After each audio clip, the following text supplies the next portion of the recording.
Welcome back to Unfiltered. Listen, I've been warning you over and over, and now the Fed's saying the quiet part out loud. They want a digital currency. Ladies and gentlemen, it is the biggest surveillance tool you will ever see in human history. They're now saying the quiet part out loud about the creation of a central bank digital currency. Take a listen. So it would not be anonymous. It would not be an anonymous bearer instrument. We would be looking to balance privacy protection with identity verification, which has to be done, of course, in today's traditional banking system. You just heard him say it. You don't have to listen to me. Joining me now is cryptocurrency expert and the author of Undressing Bitcoin, Leah Halper. Leah, thanks so much for joining us. You know, you've been sounding the alarm about these central bank digital currencies for a while. Me as well. It's a big concern. This is the ultimate surveillance tool, isn't it? Absolutely, and anonymity isn't even the worst of our problems. The worst of our problems is the fact that it's going to be programmable. Because it is digital, it means the money can be programmed to be spent in any way in which the central bank or the government decides. So one of my particular concerns is the World Economic Forum, because they're talking about implementing a carbon allowance.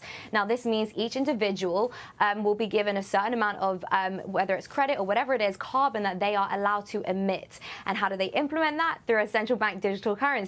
So if I buy too many plane tickets, or if I buy too much meat, because those things are all supposedly very bad for the environment, my money, when I go to fill up my car, could then be declined. So now they're literally controlling what we can and can't do with our money. It's also important to realize that the money can expire. So during times of economic uncertainty, central banks love to print lots and lots of money, which causes inflation. But we could get to a point where they say, instead of printing money, guys, you have to spend at least 10% of your savings in the next 3 months. If you don't spend that money in the next 3 months, then that money is going to expire.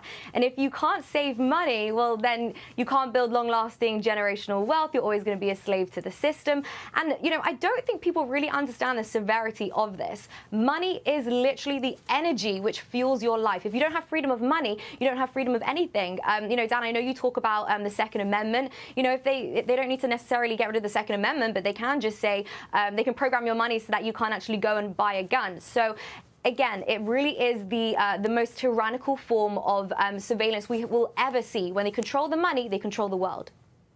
Yeah, this is why I love your podcast. I honestly think you're one of the few people that gets the threat from these digital currencies. I only got about 30 seconds left, but just quickly, the Bank of England, despite being in a massive inflationary global crisis, has decided they're going to start printing more money through a quantitative easing program. This isn't going to stop this inflation crisis. The minute the politics heat up, they just start printing again.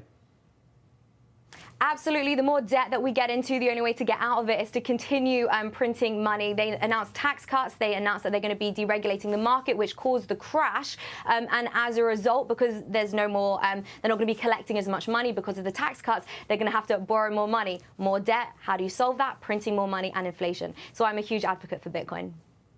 Yeah. Leah, thanks a lot for your time. We really appreciate it. Congrats with the show. It's great.